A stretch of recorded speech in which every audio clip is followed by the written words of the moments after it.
नमस्ते बच्चों। कक्षा 10 विषय गणित और प्रश्नावली 11वीं स्टार्ट कर रहे हैं अपने समरूपता। तो सबसे पहले अपने समझते हैं कि समरूपता क्या होती है।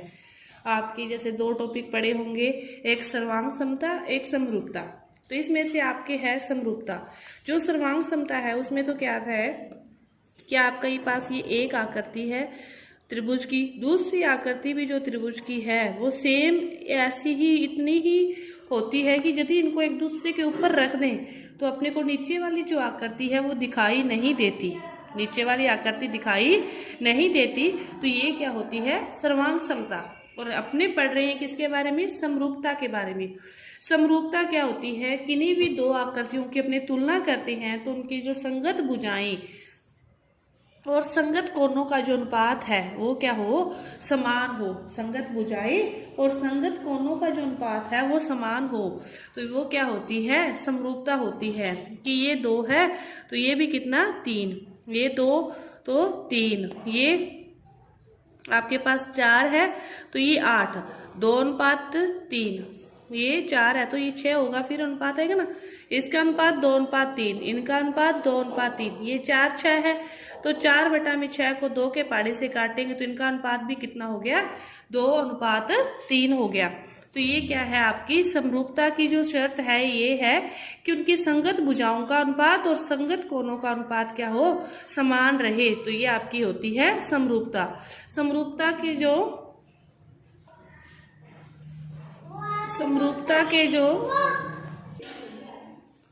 और समरूपता की जो दूसरी शर्त है वो कोणों की, कि ये जो कोण है इस कोण के, ये कोण इस कोण के और ये कोण इस कोण के, इनका जो अनुपात है वो भी क्या हो? सेम रहे। कि संगत भुजाओं का और संगत कोणों का जो अनुपात है सेम रहे तो वो समरूपता है। इसमें देखो आपके पास त्रिभुज है चाहे चतुर्भुज है, आपके पास दो कोण दे रखे हैं समान है, कि ये कोण दे रखा है आपको इसके समान है, तो ये कोण दे रखा है इसके समान है।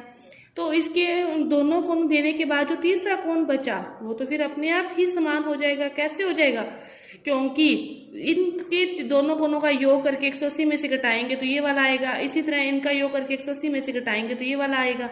तो इसका जो नियम होता है समरूपता का वो क्या होता है? इसके बाद ये ए का नियम है कि यदि एक कोण बराबर है, दूसरा कोण भी बराबर है तो तीसरा कोण भी क्या होगा? बराबर होगा। इसके बाद देखो अपने क्वेश्चन देखते हैं 11.1 के।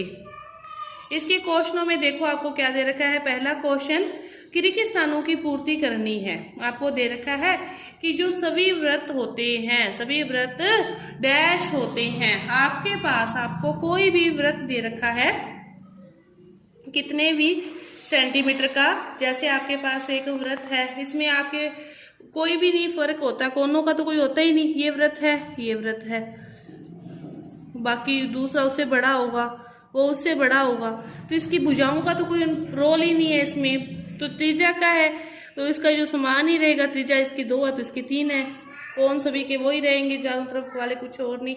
तो जो सभी वृत्त हैं वो क्या होते हैं? समरूप होते हैं। सभी वृत्त आपके पास समरूप होते हैं। इसके बाद ये रखा है सभी वर्ग। तो वर्ग देखो ये आपके पास वर्ग है। वर्ग किसे कहते हैं? जिसकी चारों भुजाएं समान हो उसे क्या कहते हैं? वर्ग कहते हैं। ये 3 है, ये 3 है, ये 3 है, ये 3 है। इसका प्रत्येक कोण 90 डिग्री, इसका भी प्रत्येक कोण 90 डिग्री। ठीक है। इसके बाद ये वृत्त है आपके पास, तो इसमें ये कितना होगा? 5 वर्ग है, सॉरी, तो इसकी भुजाएं 5-5 मान लो, लेकिन इसके कोण भी तो कितने होंगे? 90 डिग्री, 90 डिग्री, 90 डिग्री। तो इनके कोणों का अनुपात भी क्या है? समान है। 3:5, 3:5, 3:5, 3:5। भुजाओं का अनुपात भी क्या है? समान है। और कोणों का अनुपात भी क्या है? समान है। तो फिर सभी वर्ग भी क्या होंगे? समरूप होंगे, क्योंकि सभी वर्गों का जो प्रत्येक कोण है वो कितने डिग्री का होता है? 90 डिग्री का होता है। इसके बाद सभी डैश त्रिभुज समरूप होते हैं। कि कौन से त्रिभुज समरूप होंगे? त्रिभुज के प्रकारों पे आ जाओ। अब त्रिभुज के 3 प्रकार अपने भुजाओं के आधार पर माने तो समबाहु त्रिभुज, दूसरा माने विषम बाहु त्रिभुज, और फिर एक और माने तीसरा, वो क्या है? समद्विबाहु त्रिभुज। विषम बाहु तो 2 त्रिभुज ले लें अपने, तो उनकी तो जो कोई भी भुजा समान नहीं होती। तो फिर वो तो समरूप हो ही नहीं सकते। समद्विबाहु ले लें तो उसके भी जो तीनों कोण हैं वो समान नहीं होंगे। तो इसके बाद जिसकी तीनों भुजाएं समान है फिर वो कौन सा है? समबाहु त्रिभुज। समबाहु त्रिभुज की भुजाएं कितनी भी डिग्री की हो, जैसे ये 5-5 सेंटीमीटर की हो, दूसरा ले लिया उसकी कितनी भी हो 7-7 सेंटीमीटर की आप मान लो है, लेकिन इसका जो कोण है वो कितने डिग्री है? 60 है। इसका भी फिर कितने डिग्री? 60। समबाहु त्रिभुज का प्रत्येक कोण कितने डिग्री का होता है? 60 डिग्री का होता है। तो भुजाओं का अनुपात तो आप कोई भी लोगे, ये 5 लोगे, ये 11 लोगे 7 की जगह, तो सारी 11-11 होगी। तो भुजाओं का अनुपात तो क्या होगा? 5:11, 5:11। कोण तो इसके 60-60 ही रहेंगे हमेशा। तो सभी समबाहु त्रिभुज विसमरूप होते हैं। कौन से त्रिभुज?